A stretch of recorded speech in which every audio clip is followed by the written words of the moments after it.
तो कैसे हैं आप सब। आपका स्वागत है। आप देख रहे हो अपना पसंदीदा चैनल कॉन्सेप्ट क्रैकर। मैं प्रीत आ गया हूँ आपके लिए एक और चैप्टर लेकर।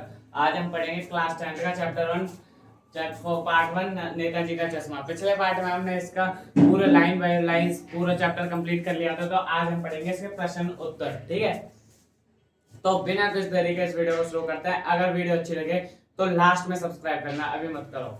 अगर अच्छी लगे तो ही सब्सक्राइब करना। तो हम मेन क्वेश्चन पढ़ेंगे बाद में, अभी पढ़ लेते हैं छोटे छोटे क्वेश्चन।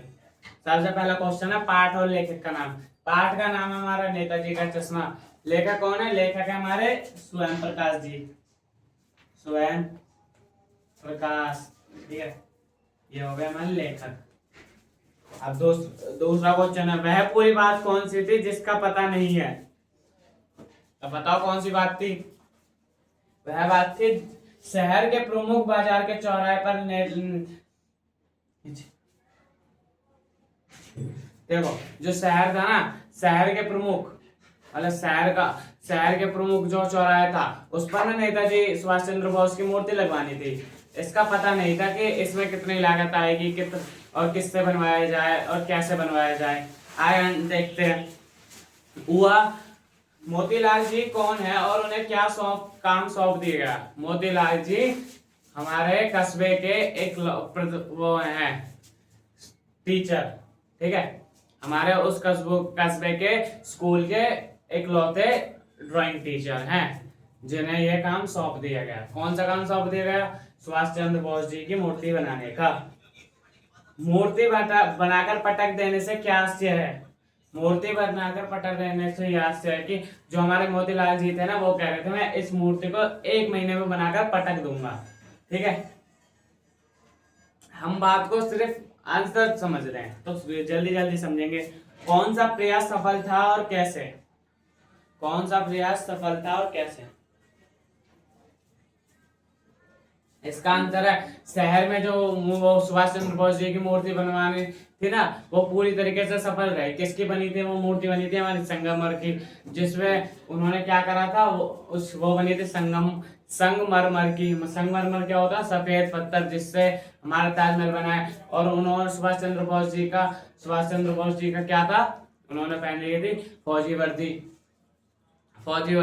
और उसका मेन लक्ष्य क्या था कि उस कस्बे के लोगों में देशभक्ति की भावना जगाना। ठीक है, तो यह उनका मिशन सफल रहा। आगे बढ़ते हैं। कहाँ क्यों क्या खटक रहा था और क्यों? क्या खटक रहा था पूरी मूर्ति में? क्यों क्या खटक रहा था? पूरी मूर्ति में सब चीज ठीक थी, फौजी वर्दी में और जोश के साथ। बस एक चीज खटक रही थी, वो थी हमारे नेताजी का चश्मा। नेताजी का चश्मा ना अलग था, वो रियल था और काले कलर का था। परंतु जो मोतीलाल जी थे ना, उन्होंने ना उसका चश्मा शायद बनाना भूल गए। किस? वो संगमरमर का। वैसे भी वो पारदर्शी चश्मा कैसे बनाते हैं आप भी बताओ। तो वो पूरी मूर्ति तो संगमरमर की थी, परंतु वो चश्मा रियल था। आगे बढ़ते हैं। हालदार साहब के चेहरे पर कौतुक भरी मुस्कान फैलने का क्या कारण था? हालदार साहब के चेहरे पर आश्चर्यजनक मुस्कान फैलने का क्या कारण था? बताओ भाई। हालदार साहब का इसका कारण है हमारा हालदार साहब के जो वो थी ना हमारी मूर्ति, उस पर वो संगमरमर का चश्मा न लगाकर असली का चश्मा पहना दिया गया। यही थी। ठीक है, आगे पढ़ते हैं भाई। आगे पढ़ते हैं, अभी हम मेन क्वेश्चन भी पढ़ेंगे। हालदार साहब की क्या आदत थी? हालदार साहब जब भी उस कस्बे से गुजरते तो वो चौराहे पर रुकते। चौराहे पर एक पान वाले की दुकान थी, वो पान वाले पर से पान खाने रुक जाते और पान खाते। ठीक है, और उस मूर्ति को देखते गहराई से। बिल्कुल, आगे बढ़ते हैं। हालदार साहब को किस बात पर आश्चर्य हुआ? अभी आगे बढ़ते हैं। हालदार साहब को किस बात पर आश्चर्य हुआ? हालदार साहब को इस बात पर आश्चर्य हुआ कि जो वह हर 15 दिन में उस गांव से शहर से गुजरते थे, कस्बे से, तो ना उनको ना हर बार चश्मा अलग अलग पहना दिखाई देता था। तो इस बात पर उनको आश्चर्य हुआ। ठीक है, आगे पढ़ते हैं। हालदार साहब ने अपने कौतूहल के समाधान के लिए क्या किया? हालदार साहब ने अपनी जिज्ञासा को दूर करने के लिए क्या किया? हवलदार साहब ने पान वाले के पास गए और उन्होंने पूछा, इस मूर्ति का चश्मा बार बार कैसे बदल जाता है? पान वाले ने हवलदार साहब को किस प्रकार उत्तर दिया? पान वाला कैसा था? पान वाला था, याद करो कल बताया था, काला था, हट्टा नहीं हट्टा कट्टा क्या, काला था, मोटा था, जिसकी चोंद पेट लटका पड़ा था, ठीक है। और आंखों में एक मुस्कान सी रहती थी। वो हर टाइम पान चबाता रहता था। तो वह अपने उस खोखे पे बैठा पड़ा था, तो उसने ऐसे अपना मुंह झुकाया नीचे, फिर पान थूक के अपना जवाब दिया कि यह चश्मा कौन बदलता है? हमारे कैप्टन बदलता है। आगे बढ़ते हैं। हवलदार साहब को क्या अच्छा नहीं लगा था? देखो, हमारी जो मूर्ति थी उस पर चश्मा बनाना भूल गया था मोतीलाल, ठीक है। मोतीलाल उस पर चश्मा बनाना भूल गया था, ठीक है। तो आगे देखो, आगे क्या बोला था? हवलदार साहब वो जब मोतीलाल उस मूर्ति का चश्मा बनाना भूल गया था, तो हमारे जो वो थे ना, कौन थे? कैप्टन ना उस पर चश्मा लगा दिया करते थे। परंतु जो हमारा वो था ना पान वाला, उसने ना उस कैप्टन को ना इस तरीके से बोला कि उसको बुरा लग गया। कैसे बोला था? वो जब हमारे वो हवलदार साहब उनसे पूछ रहे थे ना, हवलदार साहब पान वाले से पूछ रहे थे, ये कैप्टन है क्या उनका कोई साथी है अभी हमारे हिंद फौज में है? तो वो कहते हैं, वो लंगड़ा क्या फौज में जाएगा? इस बात से हमारे वो खटक रहे थे। आगे बढ़ते हैं। आगे क्या है? कैप्टन के व्यक्तित्व का वर्णन करें। कैप्टन का व्यक्तित्व कैसा था? कैप्टन एक बहुत ही बूढ़ा कमजोर और पतला आदमी था। वह सिर पर एक गांधी टोपी रखता था, आंखों में काला चश्मा, एक हाथ में बांस था और दूसरा हाथ में क्या था? यार, एक सेकंड भूल गया। हाँ, दूसरा हाथ में थी संदूकची। कैप्टन का क्या कार्य करता था? कैप्टन चश्मे बेचता था। चश्मे की उसके पास कोई दुकान तो थी नहीं, वो फेरी लगा कर बेचता था। फेरी मतलब इधर उधर डोलते हुए बेचता था। आगे बढ़ते हैं। हवलदार साहब को कैप्टन देशभक्त क्यों लगा? जब वो कैप्टन ने ना वो मूर्ति देखी, तो उनमें मूर्ति में कुछ कमी दिखाई दी। उनको लगा कि इससे ना उनका मूर्ति पर क्या नहीं था? चश्मा। तो उनको लगा कि इससे ना कैप्टन का, हमारे सुभाष चंद्र बोस है, उनका ना व्यक्तित्व ना पूरा दिख नहीं पा रहा, ठीक है, पूरा अच्छे से दिख नहीं पा रहा। इसलिए उन्होंने जो उनके पास चश्मा था उन्होंने वही चश्मा लगा दिया, जिससे हमारे क्या वो सुभाष चंद्र बोस की बिल्कुल सही लगे। हवलदार साहब शहर से गुजरते हुए क्या और क्यों सोच रहे थे? हवलदार साहब शहर से गुजरते हुए सोच रहे थे, मैं उस मूर्ति की तरफ देखूंगा ही ना, पान खाऊंगा, आगे जाकर कहीं और रुक कर पान खा लूंगा। तो ये सोच रहे थे। हवलदार साहब नेताजी की मूर्ति की ओर क्यों नहीं देखना चाहते थे? हवलदार साहब देखो, वह जब हवलदार साहब पिछले कुछ दिनों से वहां जा रहे थे, पिछली बार जब भी वहां से जा रहे थे, तो वो देखते वहां पर हमारे नेताजी ने ना चश्मा नहीं लगाया हुआ था। तो ना उन्होंने एक बार पान वाले से पूछा, चश्मा क्यों नहीं लगा पड़ा भाई? तो उन्होंने कहा, वो जो हमारे कैप्टन था ना, इमोशनल होते हुए कहा, किसने? पान वाले ने, जो उनको पहले वो चिढ़ा रहा था कि ये लंगड़ा क्या फौज में जाएगा। वो ऐसा बोलता है कि वो इमोशनल होकर बोलता है, भावुक होकर, कि वह मर चुका है। तो वहां पर शांति बन गई। फिर जब से वो हमारे कैप्टन मरा था, जब से उस मूर्ति पर चश्मा नहीं लगा था, तो वो सोचते हैं कि इस बार मैं उस मूर्ति पर देखूंगा ही नहीं। तो आगे देखते हैं। चौराहा आता ही हवलदार साहब ने क्या और क्यों किया? कस्बे का चौराहा आते ही अब वो हवलदार साहब अपनी आदत से मजबूर, उनकी नजर जाती है मूर्ति की ओर।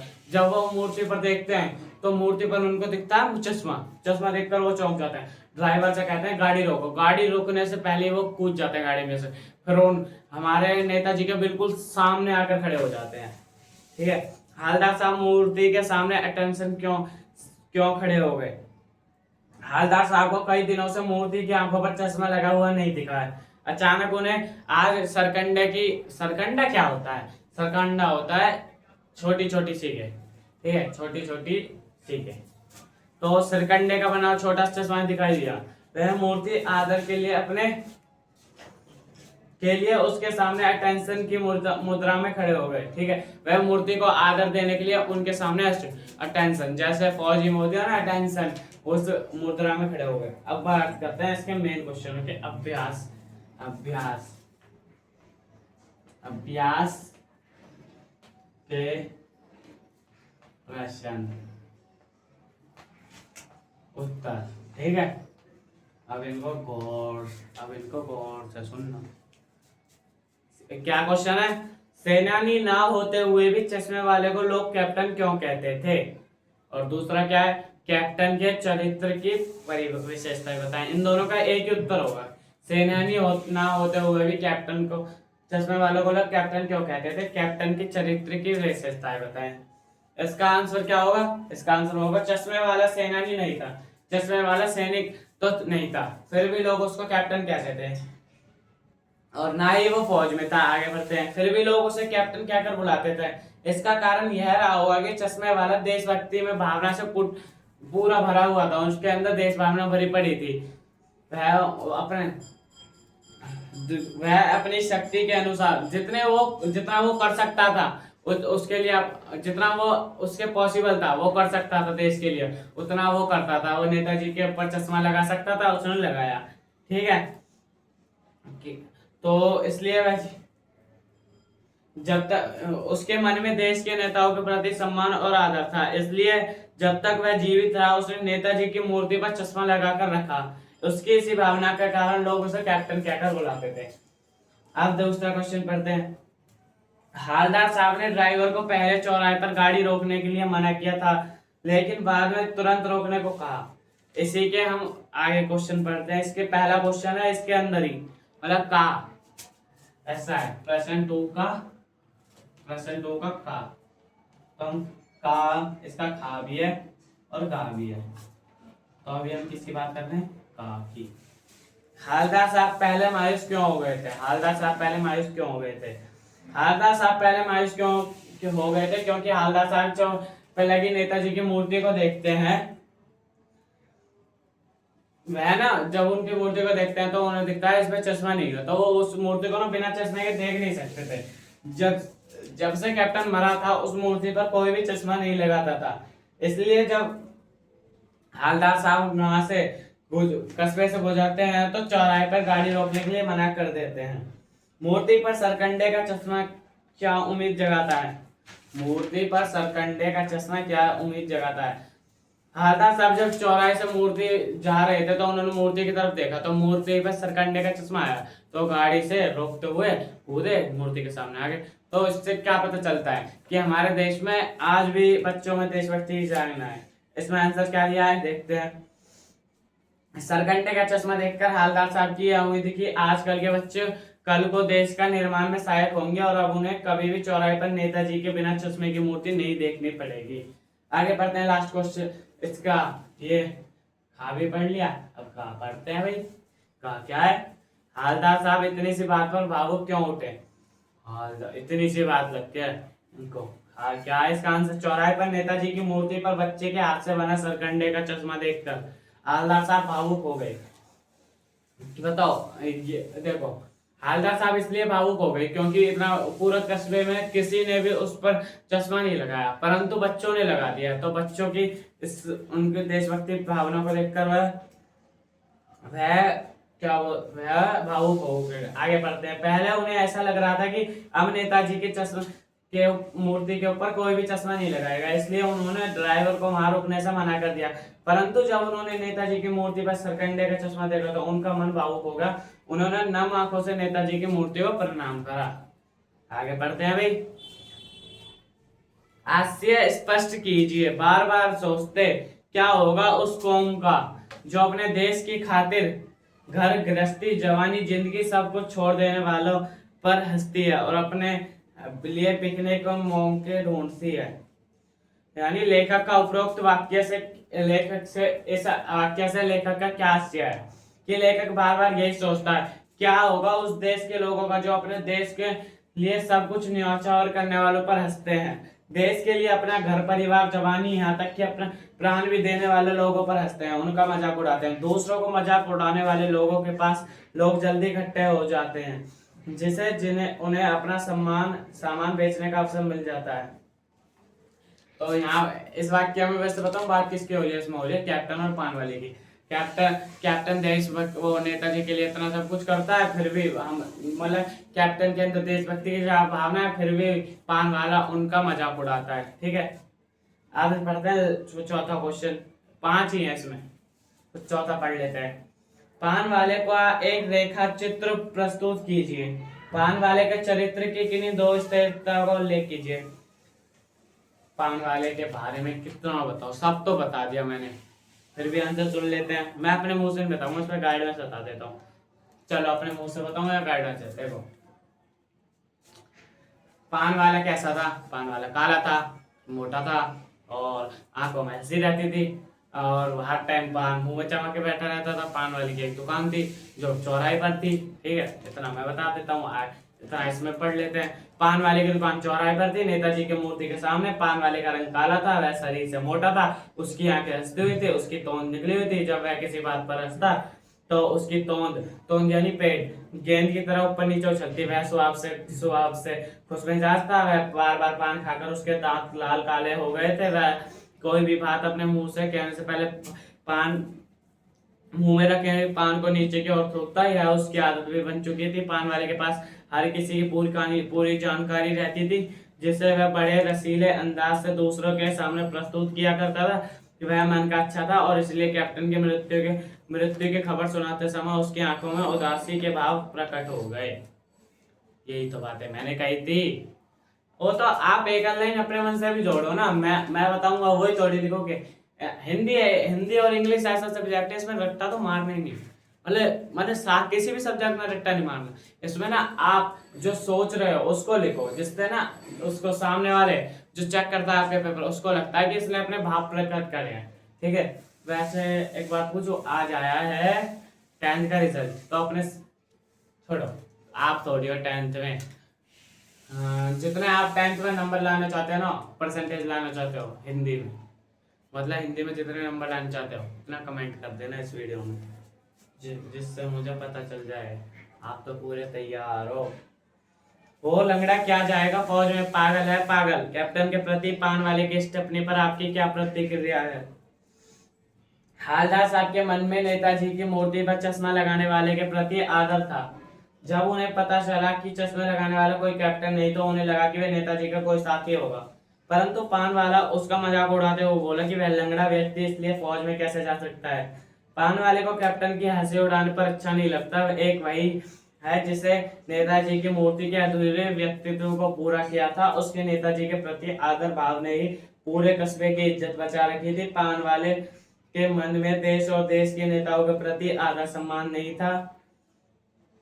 पान वाले के मन में देश और देश के नेताओं के प्रति आदर सम्मान नहीं था, तो उसे तो अपना पान बेचने के लिए कोई ना कोई मसाला चाहिए था।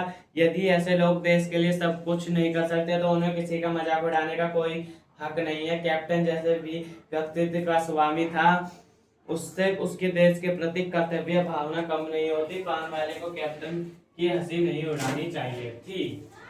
तो इन सारे क्वेश्चनों के साथ हमारा चैप्टर होता है समाप्त। तो अब हम पढ़ेंगे आगे, बताओ कौन सा पढ़ेंगे? हिंदी का नेक्स्ट चैप्टर पढ़ने वाले हैं हम। लिख देता हूँ नाम, गैस कर लो।